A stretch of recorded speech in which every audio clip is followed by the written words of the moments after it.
but it's not even like a shiny. It's just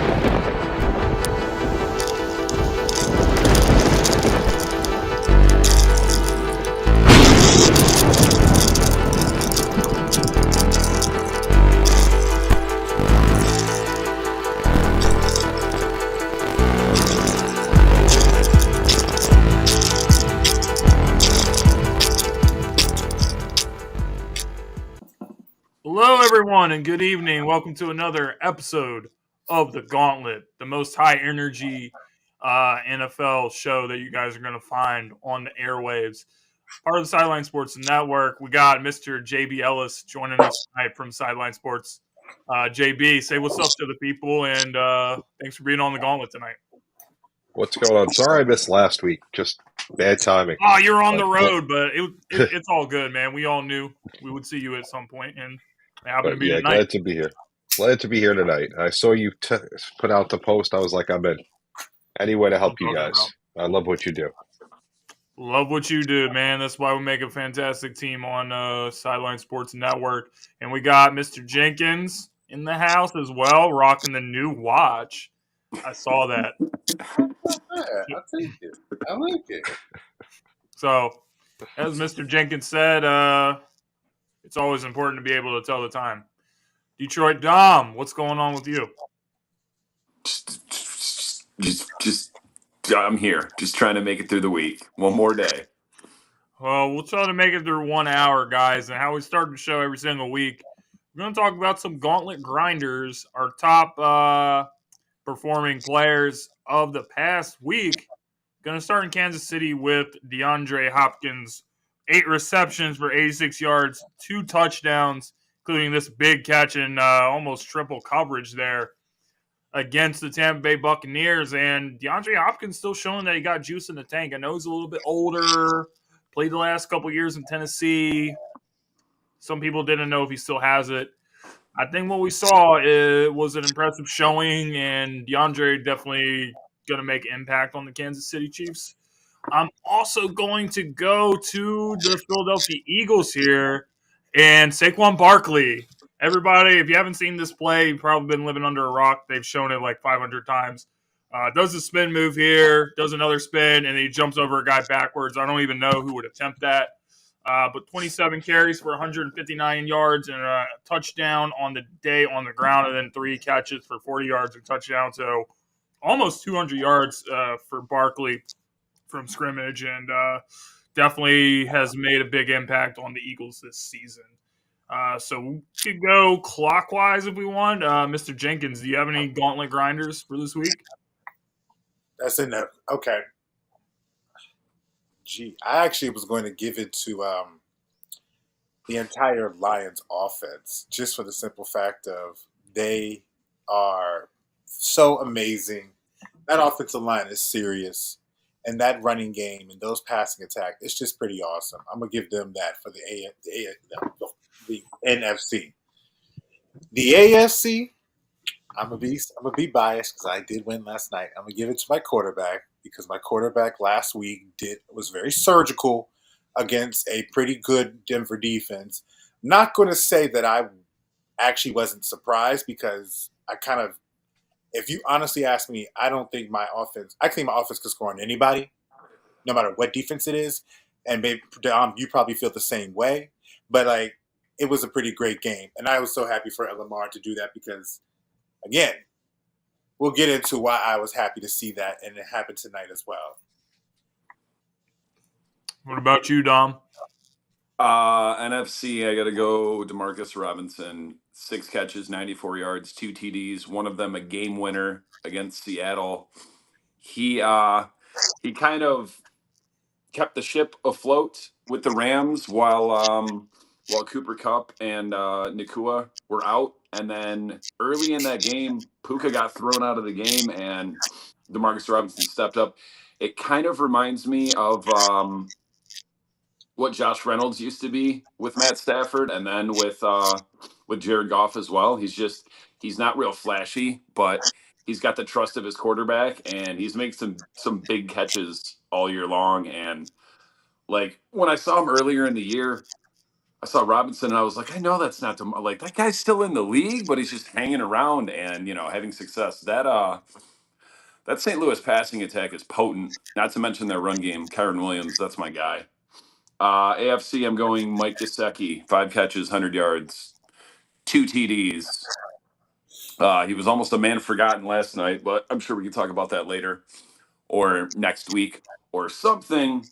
And dude just gets it done. When Miami let him go, I was like, "Ooh, that might be a nice little pickup for Cincinnati," and it has been. He's been solid all year. Big Especially with game. T. Higgins being out. Yes, yeah, at the behest of my fantasy team, T. Higgins. So glad I cut DeAndre Hopkins after like 4 weeks because I thought he'd just been left to die in Tennessee. You might live to regret that now. You think, especially on my Especially after wide last receiver week. thin team. But yeah, it's It would take long for him to get into rhythm with Patrick Mahomes. That's different just- story with a different story for a different day. JB, that leaves you. So, I mean, you brought up Gesicki, but, someone had to get him the ball. Burrow had 5 touchdowns, 27 to 39 for 251. Phenomenal game.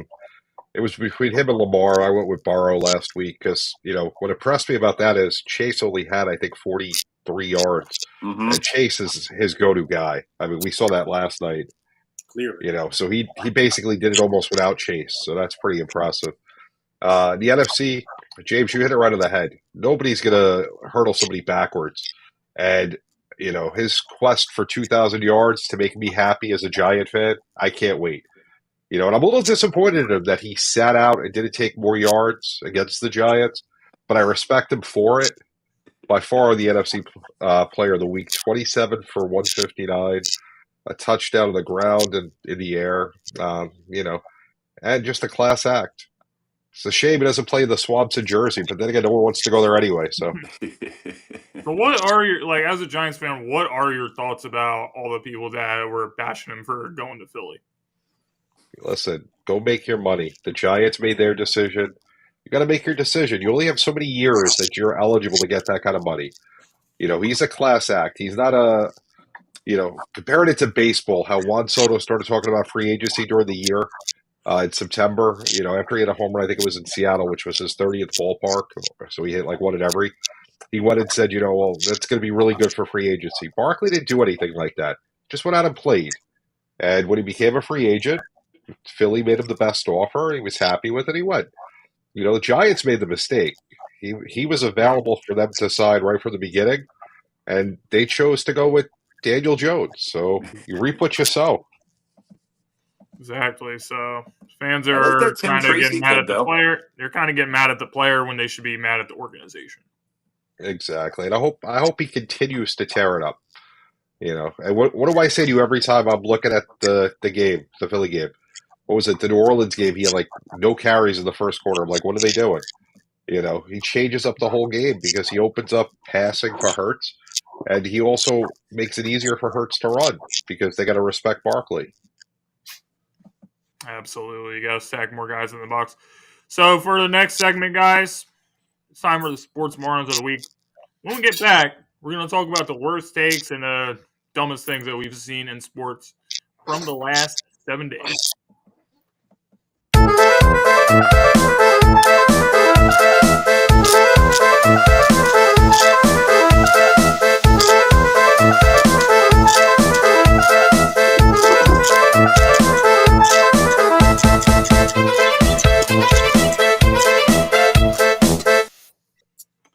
All right, guys, let's drop some of the dumbest takes and the dumbest things we've seen. Who wants to start us off? We can go backwards this time. We will start with JB, and then we'll work our way up. JB, you got anything on your mind that you want to call out as a sports moron? So I got a 3-way tie with NFL head coaches.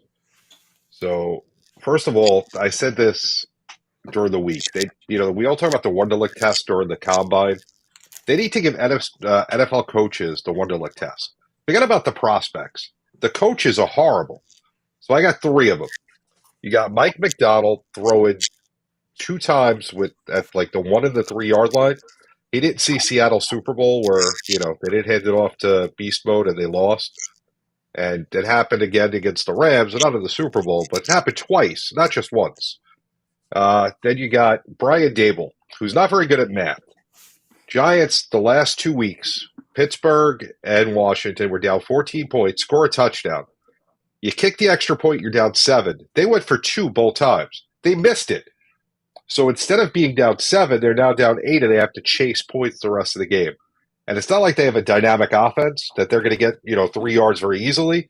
So really putting your team behind the 8 ball. And then third, last night, Cincinnati Bengals. Looking at that was pretty bad. You got Zach Taylor not taking the field goal, the possession before the end, when they would have put them down 3 and a chance to tie or win, and then going for 2 rather than the tie, and then play it for overtime. Even though the refs kind of cheated them, still doesn't matter. They could have ended up winning that game, and just bad coaching. So all 3 of those.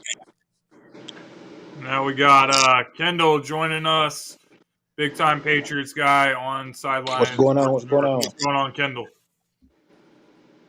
All right, brother. You just came in at the right time for Sports Born of the Week. Do you have anybody that you want to call out, any takes or anything that's on your mind right now that you just think was pretty moronic? Yes, I didn't catch who was y'all's, but I'm going to go with Nick Sirianni, the Eagles head coach. All right, well, I knew it was going to come at some point. In the same vein. Huh? In the same vein. JB called out 3 head coaches and you now a 4th, but let's hear it. Yeah, Nick. Actually surprised Nick wasn't on his. Yeah, just some of his press conferences. I know he had one today where he kind of messed up and said something about Jalen Hurts was dealing with an injury, but he wasn't, but then he was. And just him, like last week, y'all could have lost that game to Jacksonville. Some of his coaching decisions in the end there kind of and if Trevor Lawrence didn't throw the interception, I think Jacksonville probably wins that game. So I think it's been a whole year thing with Nick Sirianni there going on in Philadelphia. So my moral on the week would be Nick Sirianni. Yeah, you know what? It was very sketchy with the whole Jalen Hurts thing. Jalen was a full participant today, so hopefully he is good. But it was kind of sketchy how he was like, oh, well, we're monitoring an ankle injury. And then all of a sudden he's like, I thought you were asking about something else. Really sketchy. And then all the decisions with going for 2 and going for it on 4th down. The tush push, it's a high percentage play. So he's just kind of trusting the analytics, I think, a little too much. I think certain situations you just got to take the 3 points. I think earlier in the year, Nick Sirianni was going out of the way to say and do dumb shit when the Eagles were struggling. He was trying to take focus off of the team underperforming and trying to put it on himself, which I kind of understand. And it's crazy because they're 1 game out of first. They've made the playoffs every year he's been there, but that man's been on the hot seat and will continue to be. I'm 95% sure they're going to make the playoffs. They may even win a game, but I think the clock is ticking on Nick Sirianni. Yeah. Yep. I think if they don't make it to the NFC Championship, he's probably gone. All right, but that brings us to you, Dom. Do you have anybody that you want to call out right now? Oh, it's the Packers fans as well as the media. After I've never seen a team make such a big deal. Like, okay, they outgained by a lot. I think they had 411 yards, 260 some. But guess what? They were never in that game. They got the first score. They kicked a field goal. We came back, kicked the field goal. After that, we just trounced them. You had a bunch of the fans, and even the media were like, "Oh no, the better team didn't win. It's just Detroit executed better." Well, doesn't make any sense. Execute better. Doesn't that make you the better team? We beat Green Bay in Green Bay 3 years in a row. We've lost 1 time in the last 6. We won the division by several games. And then there's the fans, oh, you're not kings of the North until you win a Super Bowl. Well, I believe that would make you kings of the league. And I've not heard a single person from the preseason until now talking about Green Bay coming out of the NFC and trying to challenge Kansas City. The only team I've heard about, for the most part, especially the last few weeks, is Detroit. And it's funny because in years past, Green Bay used to be my least unfavorite of my division rivals. Always hated Bears fans because they're drunk, delusional idiots. Minnesota, they were just lovable losers. Winning records, but lovable losers. Packers fans were always pretty kind of great. They were always kind of gracious because they were so much better than us for so long. But it's like now that we're clearly leaps and bounds better than them, they just cannot handle it. And it's every excuse under the sun as to why we're not better than them. And, like I said, oh, you just executed better. Yeah, we we executed you literally the last 3 times at your crib. But that's Green Bay for you. They're not too big on the hygiene and the branching out from the family trees up there. So yeah, JJ. So I don't really do the moron part of it because that's just not how I go. But if I'm going to sit there and call something out, it's the most hilarious thing I look forward to every day. And yes, it's about my team, but it's more about how the media talks about this team, specifically my quarterback. Before this game, everyone is just trying to circle around, just sitting there saying, I was wrong. He actually is a good quarterback and he's playing very well. And you're putting like Emmanuel Acho on the faculty or whatever. They asked who had more pressure to win last night's game, Burrow or Lamar. Obvious choice is Burrow. They're in a worse position. They need the win. They haven't had a signature win. He positions it as, it should be more on Lamar because Lamar wants this third MVP. And then if he doesn't and he loses to Burrow, it's his choice to say Burrow is the better quarterback. Try and put pressure on him. Okay. So he loses. And then today he's saying it's not on Burrow. It's not anything about he should have threw it to Chase. It's on the coaching and stuff. It's not about the fact that they were up by 2 scores and this quarterback had 4 straight scores. 4 straight scores. And 4 impressive straight scores and won this game, which one said he couldn't come back from double-digit deficits. Number one, he did that. Said he couldn't throw from behind to come back again. He did that. No one said he couldn't throw in a game-winning drive type situation. He did that. Whereas the energy always switches, and it's so funny because as he continues to get better and continues to do this, the more I get to enjoy watching the media. And the real ones really know it because they call it out every single time. Watch the ones spin around. Like Nick Wright. I'll end it with this. Nick Wright, and I get it. He's outrageous and hilarious. But I love it because it's a microcosm of the whole situation. In his segment, it asked who's the scariest team in the AFC. Everybody was saying the Ravens, whatever. He was like, how can you describe the Ravens for losing to the Raiders, to the Browns, whatever?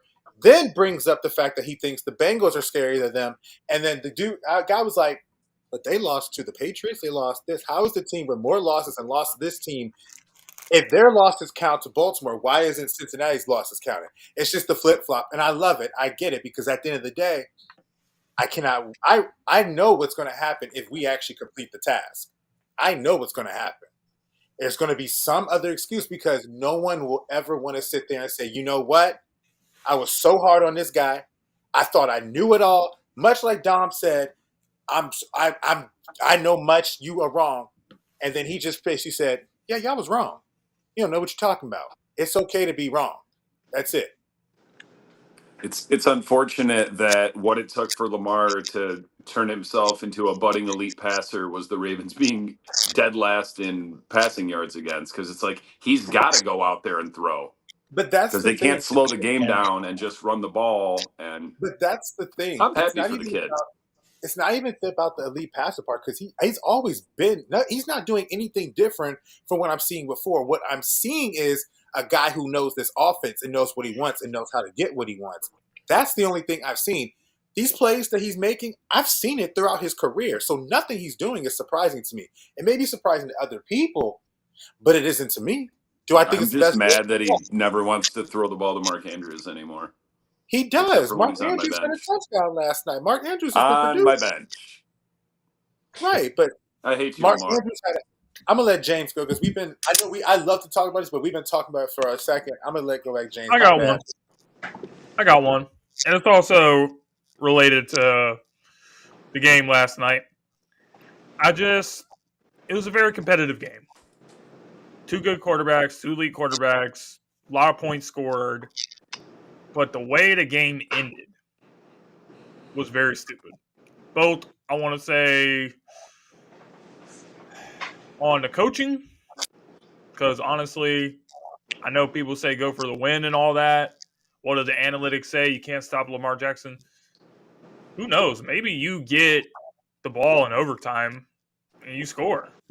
Like maybe that happens. So Zach Taylor, I think we talked about other coaches being on the hot seat. I think Zach Taylor is also a name that's going to be mentioned with the way the season's shaking in Cincinnati. So that's part one. But part two, the officials, man. On that last play, you miss a face mask and a roughing the passer on Joe Burrow. Should have been called.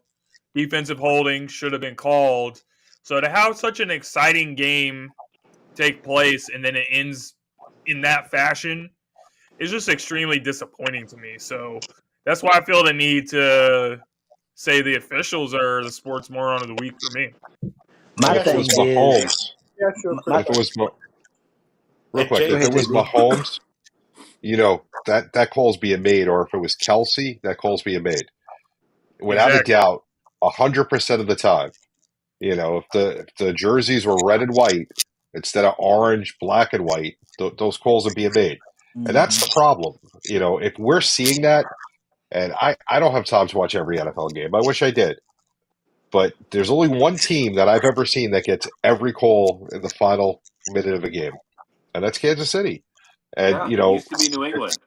yeah, Yep, and they the you old have Patriots. you So have let me ask to. you guys all a question. Let's just say they did get that call, because what I did see, as I saw that, but I also saw that they had offensive holding as well. So it pretty much would have offset it, which, in all fairness, the way I was anticipating the game, I thought he was going to get the score anyway. But the way that game was going, 2 timeouts left, 39 seconds left. Did you think that Baltimore couldn't win that game in that much time? Or because we're talking about overtime? Because if you ask me personally, I'd have been okay if they got it, because I believe my team had enough chance to get 35, 40 yards and get a field goal. So I didn't think it would have mattered if they converted it or not. When they did, I was like, bet, let's get this field goal. So do we think that they Baltimore wouldn't was have going won? to win either way. Yeah. That's what I'm saying. So, like, it Yeah. doesn't matter if they didn't get the flag. I'm not saying you're wrong, James, because I you're think absolutely I right. think Zach Taylor Because saw they what missed happened up on Sunday big time. night My and main saw the point look on is Baker Mayfield's face, and he was not like, "We got to go for it." not who's going to win or lose, but the way that game ended to end like that is just very disappointing. My thing with Yeah. that play is, why not go to Jamar Chase? I mean, you had him singled up by himself on the other side, and it looked like he was coming open in the back of the end zone. You went to, Yeah, was it Mike Gesicki or Chase, Hudson, one of your tight ends? I think for that, I mean, I listened to Chase press conference in the game. He was kind of mad about it. I would have hmm went to Chase. Y'all been hot the whole game. He had what, I 200 was going to yards say receiving? he was having a pretty okay well, game before that. Chase Daniel actually explained the play on the show. He said the read was actually he was a third out the read there. The play started with the other side, but the problem is, before he could get to Chase, we were about to sack him, so he had to make the throw. So at the end of the day, what they should have done is what JB probably sees when he sees Mahomes and them. In that situation, it doesn't matter what the play is called. The play is going to go to who you know is going to get the ball. And so at the end of the day, because they didn't do that, he ran with the play. His progression did not get to Chase that point. And by the time he was about to get to him, he was about to get sacked. That's why he didn't get a chance to get to him. And that's just unfortunately how it folded. Unfortunately, that is how it unfolded. Division games are tough Can't really Yeah. be helped. unless you're But the Lions. I just don't like to see it like that when a game ends in that fashion. Guys, when we get back from this short break, we're going to give midseason awards. Give your picks for MVP, offensive player, defensive player, coach of the year, and all those things. Right as soon as we get back.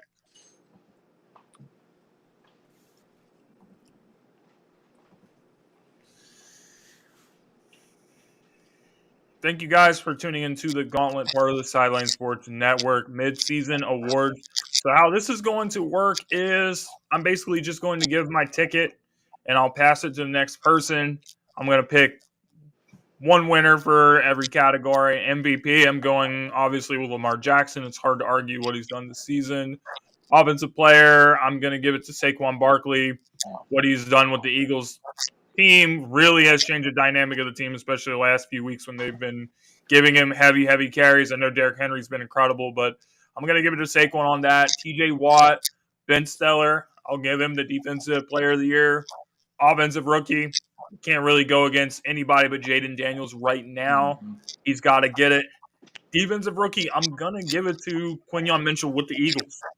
Quinyon Mitchell has pretty much been a shutdown corner. He's gone against some elite receivers. Jamar Chase, only one catch for 13 yards. Eagles versus Bengals game this year. Mike Evans, and a lot of notable names on this list that he's gone up against, held his own. Doesn't have any interceptions, or I think he would get a lot more noise.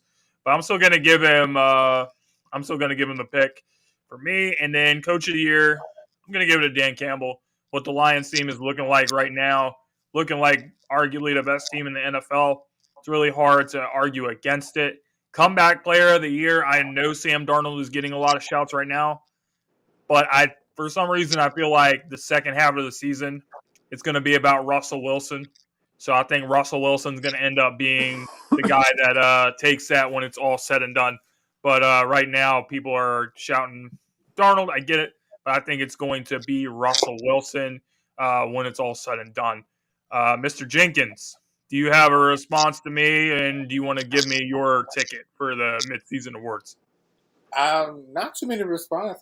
I'm just gonna let you roll with it, and I'm gonna just give mine. But MVP, I honestly would have to sit there and say, give it to Joe Burrow. I honestly would just give it to Joe Burrow because he is the single reason why that team is even completely close. That man is a terror to everybody. He really should have beaten the Chiefs. But they had, what Mahomes I'm talking about. So I'm going to give him the MVP. Offensive player of the year, I'm giving it to Derrick Henry. Because it's between Derrick and Saquon, but Derrick scored a touchdown every single game. If he keeps that up and every single game in the season, that I think is going to just hold heavy in offense because you're basically saying that every game the offense could count on you. The offense could, so I do think that's that. Defensive player of the year, I was going to give it to TJ Watt because at the end of the day, he is what makes that defense that go. He is the reason why that defense has confidence. They are a different defense when he is not there. They look so much happier. They feel much more comfortable when he is there. Offensive rookie of the year, absolutely is Jaden Daniels. For the fact of the matter is that this area is buzzing because of him. He looks great. They doing the dang thing out there. I was going to give it to him. He took it. I was going to be a nice little shout out to Quinyon Mitchell over in Philadelphia because he has shut down some of these guys out here. And, at the end of the day, you need a secondary. Don't we know it? Yeah. Okay. Coach of the year. I'm going to go Dan Quinn.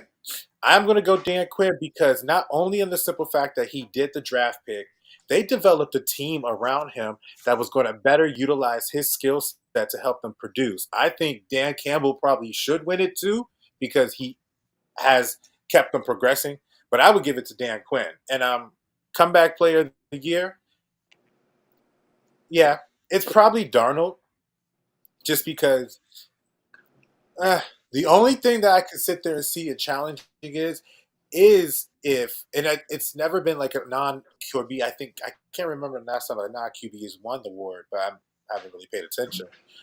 I would sit there and say, shoot, somebody like Mark Andrews, if he starts getting to that producing, averaging a couple like 80, 90, 100 yards, getting a touchdown, who knows what could happen. But that's an award that I really think has not too much competition for whoever is the front runner, and that is Sam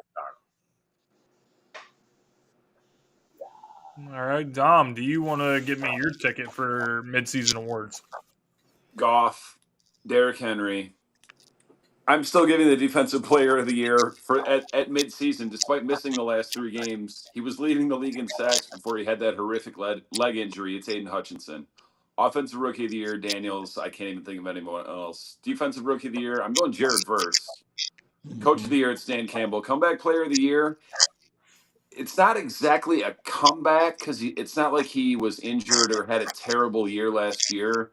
But for the sophomore slump that we've seen with C.J. Stroud, of course, he's been missing a bunch of receivers. I'm going Joe Mixon because right now it's not C.J. Stroud. Joe Mixon is the straw that stirs that drink. Probably not so much on Sunday, but he's going to get his carries. I like that. Always been a big Joe Mixon fan. Is it me? Yeah, it's on you. I'm gonna go MVP Lamar. What's that? Offensive Player of the Year. I go Derrick Henry. Defensive Player of the Year. T.J. Watt. Offensive Rookie of the Year. Jaden Daniels. I wanted to go with Malik Neighbors because I like Malik Neighbors, but I'm gonna go with Jaden Daniels. Defensive Rookie of the Year. I like Jared Verse. I'm gonna go with Jared Verse. Coach of the Year. Now these last two that I'm at, Coach of the Year and Comeback Player of the Year, they come from the same team. My Coach of the Year is I can't. Is it the head coach of the Arizona Cardinals? Jonathan Gannon. Jonathan. I get him and the guy with the coach mixed up for some reason. Yeah. I'm going with Jonathan They Gannon were and both coordinators on the Eagles. Comeback Player of the Year. I'm going with Kyler Murray. I like it. All right, good picks. I was not I like expecting that. Kyler, but yeah. The That's- first that's- place Arizona Cardinals. When's the last time we said that? A lot of people Right? sleeping on the Cardinals. Cardinals been playing some good ball. They got a big game. Now I got a feeling. Have y'all already picked the games this week? Yeah. They don't picked off. Division Yeah, is I got a in such feeling a they're gonna tussle. lose. I got some crazy feeling they're gonna lose to the Jets. I hope not, because I can't stand the Jets. Been a Patriot fan, but yeah, I like what the Cardinals are doing, man. All right, JB, it's So, up to you. listen, anyone that says it's not Lamar, I don't know what you're watching. And I looked through all these things, and I'm like, I want to get somebody in Detroit because they're playing so well. I have nobody from Detroit on this list at all, which is shocking. What? Nope. All right, so we got Lamar for MVP. Offensive Player of the Year, got to be Saquon. I mean, he's totally changed the dynamic in Philly, and he's on his way to his 2,000 yards, like I said before the season. Defensive Player of the Year, T.J. Watt. There's nobody else that could be in that conversation. Offensive Rookie of the Year, Jaden Daniels. I mean, right now there's nowhere else you can look. Neighbors is a good second choice, but he's far enough back because he's not a quarterback, and Jaden Daniels is having an unbelievable season. Defensive Rookie of the Year. I like what Jared Verse is doing out in LA for the Rams. He's cool. Coach of the Year, Dan Quinn. Who would ever think the Commanders, who used to be the Redskins, would be 7-2? I mean, granted they got Daniels, and when they drafted him, I said, "Oh God, we got to play this kid twice a year." But 7-2 in his first year, and he beat us twice already. Listen, this kid's special. And then comeback player of the year, Kirk Cousins. How are you guys missing what he's doing in Atlanta? He's changed the culture of that whole team. They were losers before he got there. They had all that They're talent, but they were still losers. They've just got a winning Yeah, record. they're beating the hell out of their division. They're just, It's a I mean, granted it's a walkover. weak division. But they're beating the hell out of them. Kirk Cousins is a good quarterback. Nice shots. I just like that you went Fire. different on that one. I like that. Yeah. And listen, Shot I wanted to get fire. a lion. I wanted to get a lion in there. I mean, I want to see them get to the Super Bowl, but Goff hasn't been having a Honestly, great year. I get They're picking winning Dan though. Quinn over Dan Campbell because what he's doing right now is not quite the surprise that it is in Washington. I did pick Washington to make the playoffs, but no, not even the biggest foreskins fan on earth said they would be 7-2 after 9 games. No, not at all. JB. Yeah. Is it because there's too many good weapons on on Detroit that it's hard for one of them to stand out? No, they're playing team ball. Nobody is going out there and having to do everything. Like you said, there's a We lot of might weapons. not lose another game, and this I is mean, not hyperbole. We look at what really they might did go 16 a and couple 1. of weeks ago. I think it was the Titans they were playing. What did Goff have? How many yards did he have passing? And they scored like 50 points. 85 You or something. know? Yeah. Under So I mean, 100. if that doesn't say it all about what this team is doing, We I mean had almost Montgomery and triple Gibbs. the return yards that we did offensive Yeah. passing yards. I mean Montgomery and Gibbs are like a Keep phenomenal asking. duo. You got That O-line. St. Brown, who's We really finally good. built the team the Laporta. right way. Gibbs Oh, is the actually defense. Gibbs is actually their most explosive weapon. He is the Yep. most explosive weapon Yep. on that team. And to think I was not a fan of that pick. See, it happens every once in a while. I'm not a fan when my team gives the team like 100 miles away, your best player, and then they go for like 2,000 yards. But, I'm not going to hate the player. I love watching him. Don't hate the player, hate the game. Exactly. All right, guys. It has been fun talking about sports. We're going to take it outside of the realm of sports when we get back. Election week in the books. I always feel like, as a human being, you should exercise your right to vote, even if you don't agree with the candidates. Always should exercise your right to vote. But which celebrity do you guys think would make the best president? Just a hypothetical. When we get back, they just think about that, let it simmer, and we will get into it.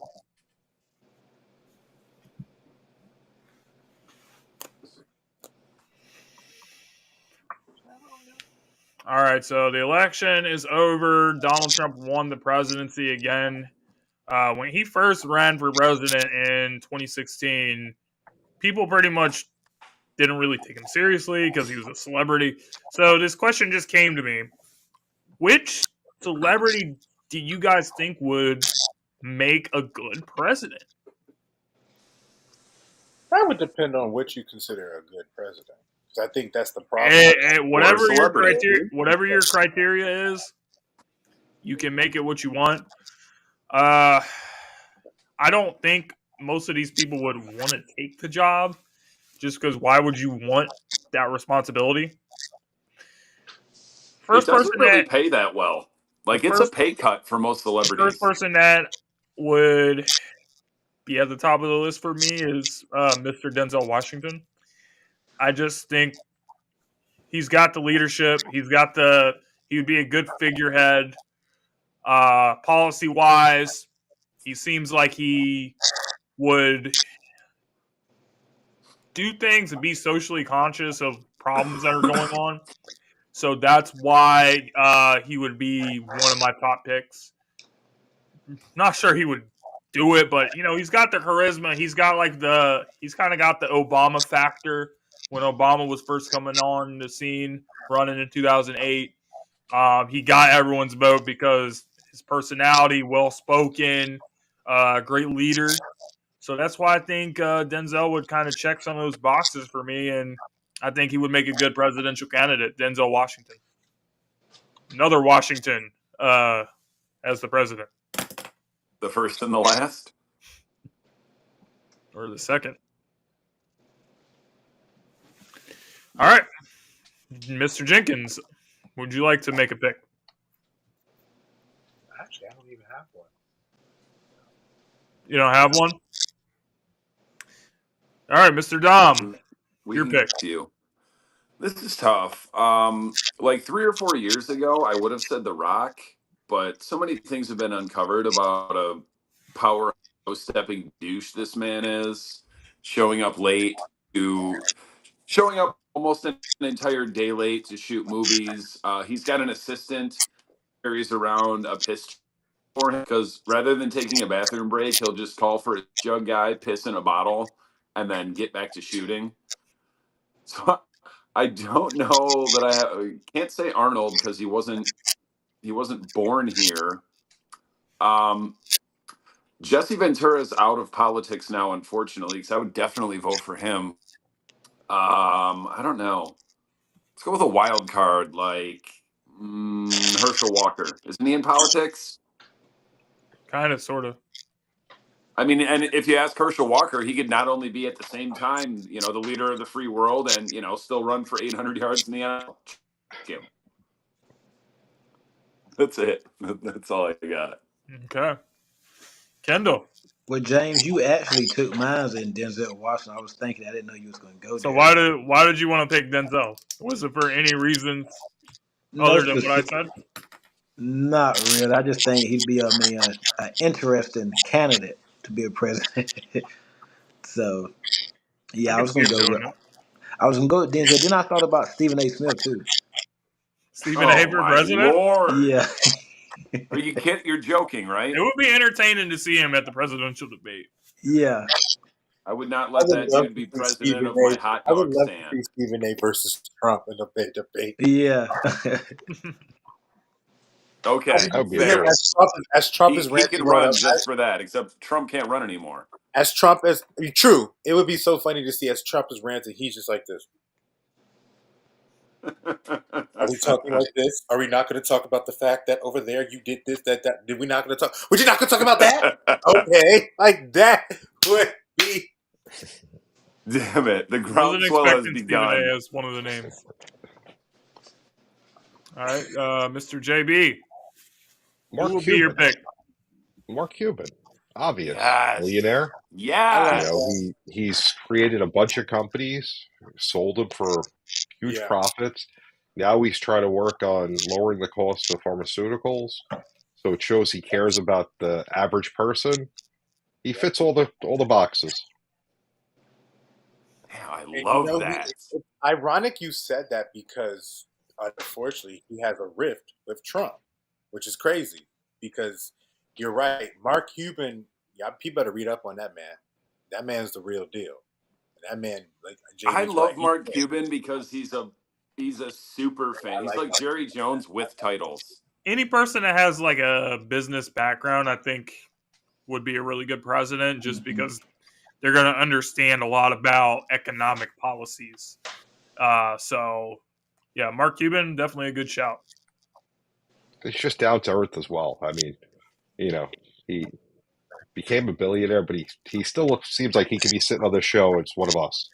I was gonna say, Yeah. if you haven't seen it, go watch the Simpsons clip when Mark Cuban was on, and he's out in the stands, and he's like, "Hold on, no one's paying attention to me for 5 seconds," and he goes down some zip line, shooting firecrackers out of his mouth. Might have to get Mark Cuban on one of our episodes one day. I really enjoyed the episode tonight, guys. Really enjoyed being with you guys. JB, thanks for being on. Before we go, do you want to tell anybody about the stuff that you do, part of Sideline Sports, and all the stuff you're involved in? Definitely. So the Sideline Sports Network, which has a bunch of shows, the Gauntlet is one of the better shows on the Sideline Sports Network. We're proud to work with them. James does a great job getting everybody here together. Great crew, JJ, Dom, Kendall. Jay, when he's not too busy eating steak, Steakhouse Denzel. You guys do a great job. But Sideline Sports, the show, is on Tuesdays at 8:30 p.m. We're also on Atlanta, the radio out there on WDJY 99.1 Wednesday mornings, 7 to 8 a.m. and Sundays noon to 1. We're on DBTV, Alumni Media. Always looking to expand what we do. Hopefully going to New Orleans in a few months. They have a big football game going on down there in February. So we might check that out. Bring some of you guys with us. We'll see what's happening there. But always trying to make it'll be the next game in New Orleans actually worth watching. Exactly. We ended that streak of home teams in the Super Bowl, so New Orleans had no pressure this year. Derek Carr has got Dennis Allen fired twice. Shout out to Derek Carr. All right, guys. Well, with that being said, we will see you guys next week on another episode of The Gauntlet. Thank you guys for tuning in. Yes, sir. And we'll see you here next Friday.